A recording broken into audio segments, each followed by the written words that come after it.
Vlogger 478.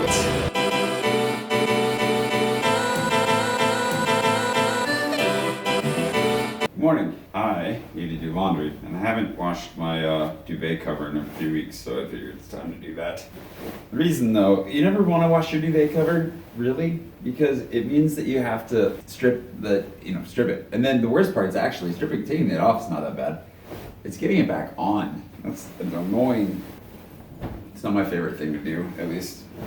But before I do that, for efficiency's sake, I'm gonna go for a run, and then I'll throw my sweaty clothes directly in the wash, because that is how I get stuff done. I gotta teach English this afternoon. I think I'm gonna go to trivia night tonight. I'm trying to lift the social ban that I have going on, so I think I'll go to that, see some people I haven't seen in a while. And then that's really all I have on the plate today. Obviously I have other stuff I need to get done as I go, but I haven't been exercising enough, so I'm gonna go do that right now. And I got, I think, 7 hours of sleep, right about, so that's not bad. Not bad at all, I'll take it.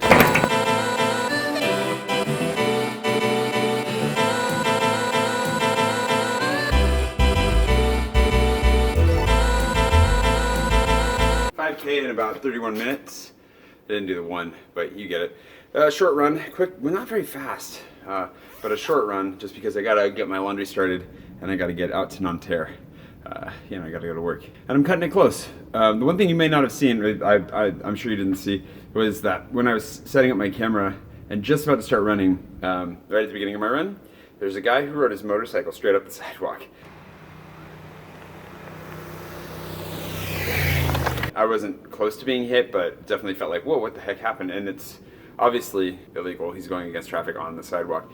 And I thought I'd use that as an example to illustrate the vulnerability of being an immigrant, and also being particularly especially one who's not exactly certain of what their status is while waiting to get into a country.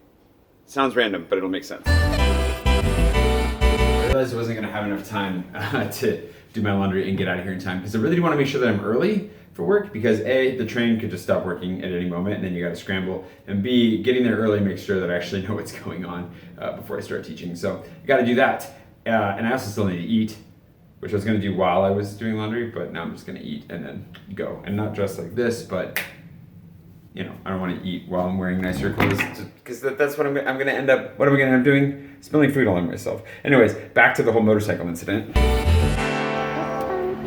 So first, I mean, really, it doesn't bother me that much. People pull stupid stunts all the time around here. Scooters riding in the bike lane and people riding on the sidewalk, whatever. It's normal, it's not that big of a deal. But it was irritating, obviously, in the moment, and surprised me, because I was just about to step out on the sidewalk and I was looking at my camera, and to have a motorcycle come riding right up the sidewalk was not what I was looking for. So aside from thinking he was, an asshole in the moment, that was basically it. But what it left me thinking about was, like, what would I do? Like, I could literally walk over, because he parked in, he like pulled out into a crosswalk and was sitting in the crosswalk for a while.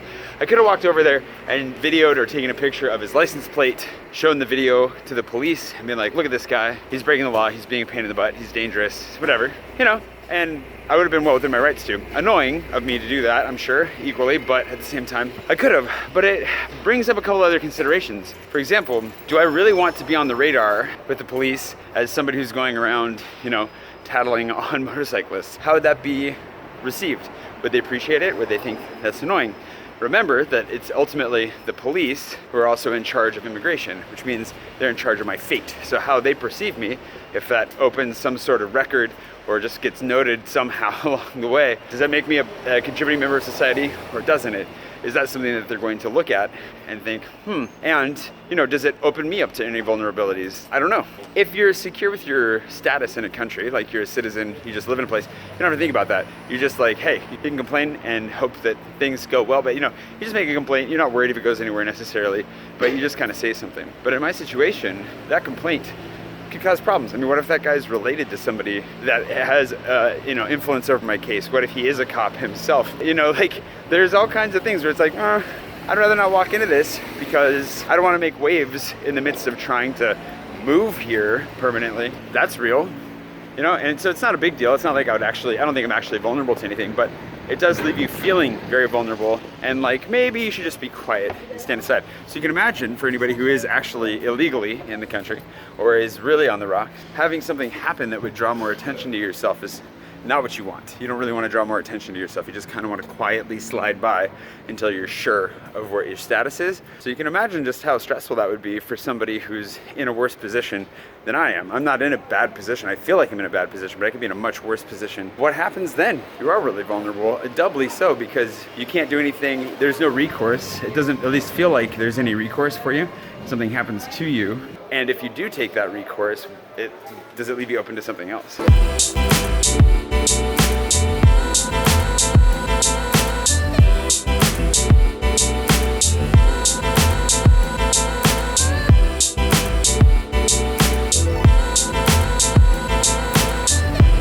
Anyways, that was one of those random thoughts that I had, but I have those every once in a while. It's like, well, what if I get in trouble? What if I do something like fly a drone in Paris or something like that and get caught? You know, or even just what if I stand up and make a complaint? How's that going to affect me? How's it going to affect my status? And that's a real insecurity that, you know, isn't just for me, that's for a lot of people in the world. Something to be thinking about. How about this? I feel like I'm running low on pants. I think I told you guys my jeans, my like nicer jeans, finally shredded in the crotch, and I need to get them repaired, but I can't really afford to yet. And I only have the one pair of slacks, and I really don't want to keep wearing those over and over again, but the only pair of pants that I have are my black pants, and they're definitely pretty worn looking.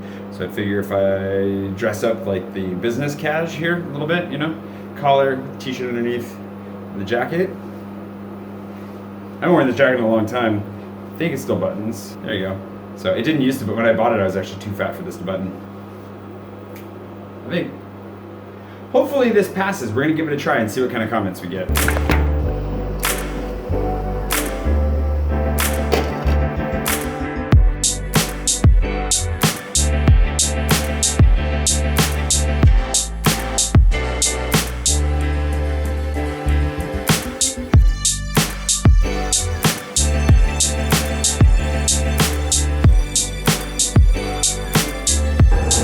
Only like 20 minutes late or something like that.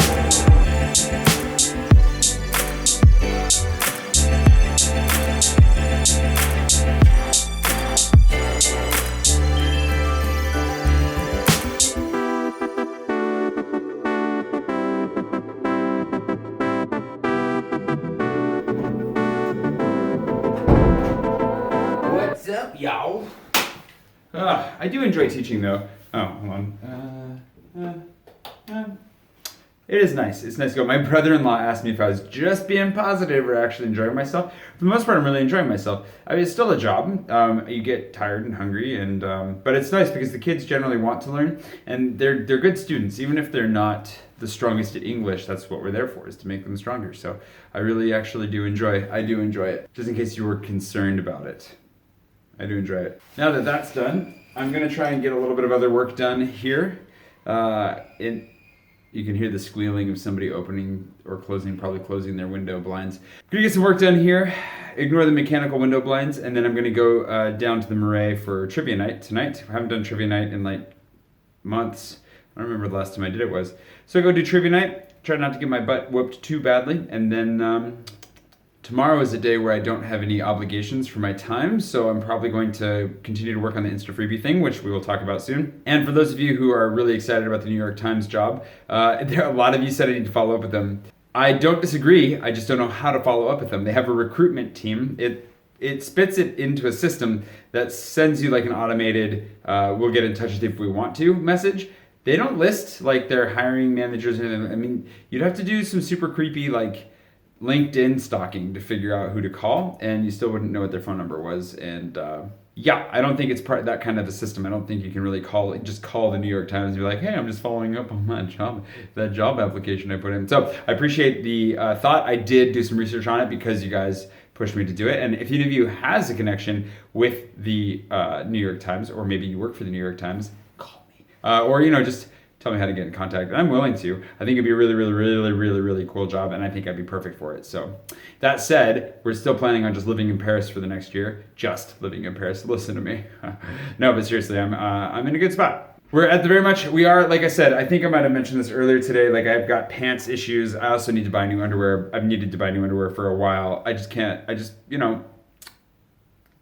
trying to keep my expenses to eating and transportation, and that's about it. Right now, that's pretty much it. But I think we're on an upswing here soon for a number of reasons, but especially, teaching English and doing this thing with Instant Freebie and some other things. I think, we'll see an upswing here in the near future, which is good. So we just there's light at the end of the tunnel. Just gotta keep being cheap and try to eat more ravioli and less pizza.